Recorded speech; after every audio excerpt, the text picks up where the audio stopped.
فلا أقسم بمواقع النجوم وإنه لقسم لو تعلمون عظيم. İnsanlar vahiyden, Kur'an ve sünnetten uzaklaştıkça batmaya, yok olmaya başladılar. Ve şimdi 21. yüzyıl değerli kardeşlerim, uzay çağı diyoruz değil mi? Ama bakın, cehalet dünyanın dört bir tarafında belki eskisinden daha koyu bir şekilde yaşanmıyor mu? Şimdi hangi zulümlerden bahsedelim bugün?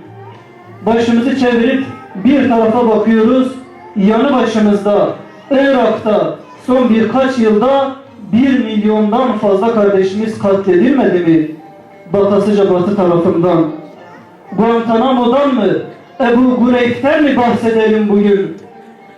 Hani çığlıklara hala kulaklarımızda aşağılanan, katledilen kardeşlerimizden, bacılarımızdan mı bahsedelim bugün?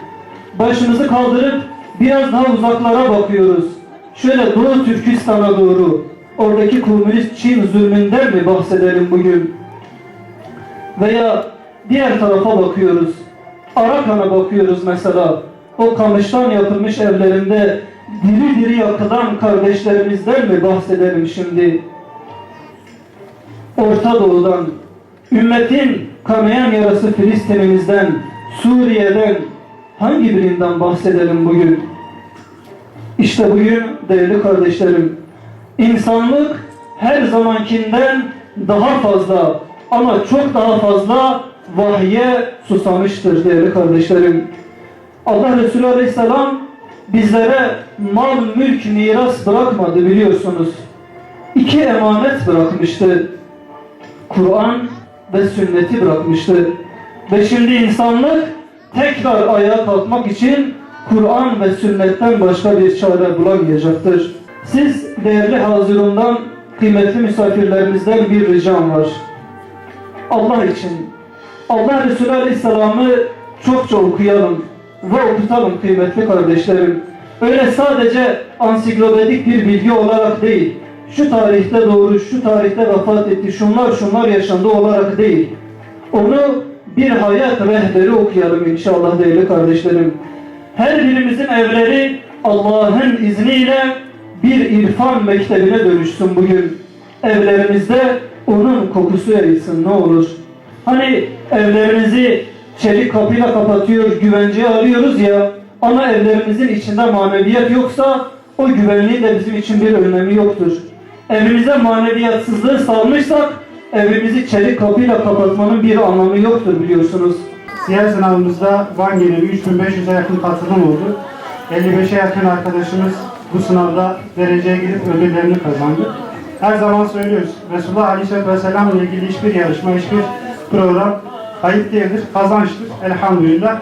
Burada tekrar kardeşlerimizi sizin yanınızda tekrar tebrik ediyorum. Allah-u Teala ecrini kat ve kat versin.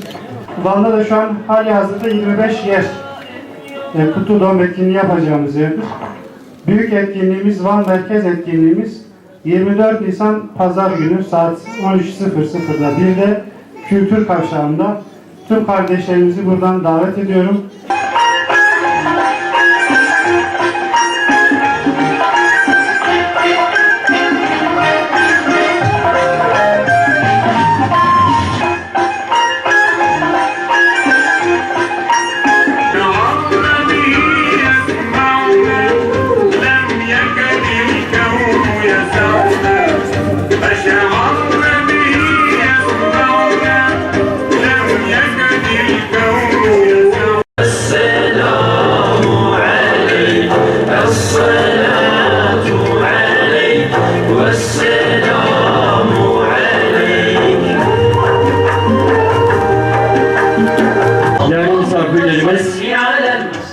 Ülke genelinde 1001 ödül dağıtıldı. Van ili için paylaşacağımız kardeşlerimize dizüstü bilgisayar,